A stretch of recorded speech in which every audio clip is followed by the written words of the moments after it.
Sa tira na 'to ni GP2 mga idol, nagsimulang umalago ang Rockets late in the fourth quarter para ipanalo ang Game 3. Pero syempre, may dahilan kung bakit nakatira ng ganyan si GP2. Ito yon. As usual, magmumula po yan kay Steph. Sino pa ba? Wala namang Jimmy Butler this game. Kumawala siya sa depensa ni Eason at dito po ang exact moment ng pagkakaroon ng siwang sa depensa ng Houston.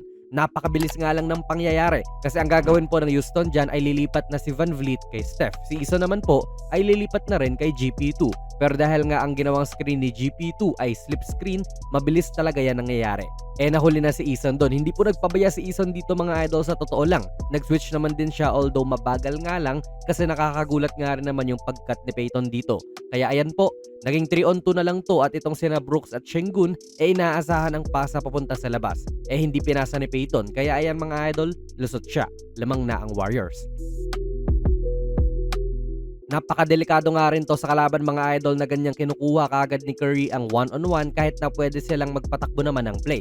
Okay naman po na defender si Brooks pero all-time great po ang katapat niya. Kaya naging masterclass po talaga 'to mula kay Steph kasi hindi naman parating ganito yan na tinetake ka off the dribble para kunin ang one-on-one. Pwede naman niyang gawin yun lagi pero syempre may mga play ang team niya. Though yun nga, ayan siya. Parang dito yan nung kalaban nila dati ang France sa Olympics na dalawa pa yung kalaban niya at wala na ring play na nagaganap pero tinutusta ka pa rin sa tres. Kaya ganito na lang mga idol, mag-overreact ang kalaban. Katatawid pa lang, tinetesting na nila na paalisin ang bola kay Steph kasi nga willing siyang kunin ang one-on-one at kahit nga maayos ang pagkakabantay ay nakakashoot pa rin. So nag-decide ang Houston na iba ang tatalo sa kanila. By this time kasi ay nakaka 30 points na rin po si Steph.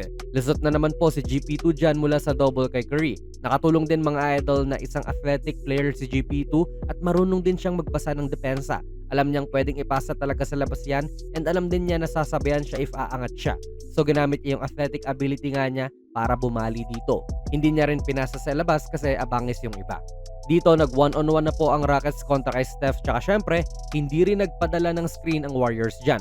So kita nating dikit kung dikit po si Jalen Green dito para hindi na nga makatira si Steph mga idol. Nag-iiba-iba kasi yan, pwedeng medyo malayo, may distansya para makasabay ka pa rin kung maiiwan ka. Pero mahirap nga rin po yan kung Steph naman ang kaharap mo kasi nga capable din yan tumira kahit malayo ka. Kaya i-give up mo rin talaga yung drive, which may GP2 open din. Wala kailangan mo talagang bantayan si Steph at mag-help. So si GP2 mga idol ang umi-score pero si Steph ang dahilan talaga kung bakit nakaka-score siya. Dito po ulit, mula sa sideline out of bounds play nung pinasa na kay Pods ang bola, ang setup po kasi ay mukhang itong sina GP2 at Draymond ay magbibigay ng screen kay Steph para makaangat siya dyan. Ito naman din ay isang usual na play mula sa Warriors at kay Steph, yung umaangat siya para posibleng malibre. Kaya rin po pinaghahandaan din ng mga kalaban niyan at lumilipat na si Jabari Smith dito kay Steph together with Fred Van Vliet na original nga po na tao ni Steph dyan. Yan po talaga mga idol yung sinasabi nilang gravity ni Steph Curry na parang hinihila niya yung mga kalaban patungo sa kanya upang malibre ang kakampi niya. At nagkakataon din na si GP2 itong naiiwan. Ito rin yun mga idol si Draymond ay may off-ball pick kay Steph para makaangat siya. Coded na coded ng galawan ng Warriors yan. Kaya rin nakakasunod yung kalaban kahit papaano kasi alam nilang gagawin nila to At ayan po, one-on-one na lang din to at hindi mo rin talaga pwedeng bigyan to ng distansya lalong-lalo na pag-tres na. Hindi mo nga masasabing malayo si Jalen Green dito Hindi mo rin masasabing hindi maganda ang depensa niya pero ayun nga, all-timer ang katapat niya.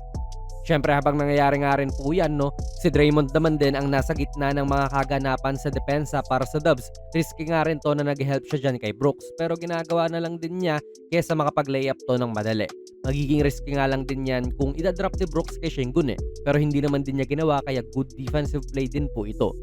Kontroladong-kontrolado niya rin talaga ang depensa para sa Warriors at kita dito yung pagiging backbone niya ng kanilang defense. Tumuturo na siya kay GP2 na magpalit sila ng tao. Ayan.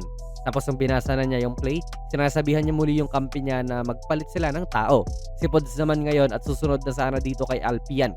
Pero ginabayan nga rin po siya ni Draymond at lumipat doon sa perimeter. Dina-challenge niya ng ayos itong tira ni Jalen Green. Then syempre, responsable pa rin po si Draymond at binax out niya rin po itong si Alpi. Kaya kahit na hindi man to umi-score parate at parang Mr. Triple Single lagi, ito yung mga bagay na hindi mo matatawaran din talaga at talagang malaki ang ambag para sa kanyang team. So yun mga idol, sa opensa si Steph at GP2 ang bumuhat talaga para umalago ang lamang nila sa fourth quarter at ibaon itong Houston sa Game 3. Ternohan mo rin niya nung depensa ni Draymond sa mga oras din na ito at ayun, hindi na rin nakarecover gaano ang Houston. No Jimmy, no problem nga po ang nangyari dito sa Game 3 na in fact, ako personally feel ko mahihirapan talaga ang Dubs ng walang Jimmy. Pero ayan, nanalo pa rin sila at home. Feel ko sa Game 4, makakabalik na yan at mas naging mahaba ang kanyang pahinga. Kaya sa mga Warriors fans dyan, 3-1 na kaya to next game? Let me know in the comments mga idol. Kung nagustuhan nyo po ang ating video ay pakipindot na lang idol ng like button, mag-subscribe ka na rin sa ating channel. And ako nga pala si Jonas PB and as always, hanggang sa muli.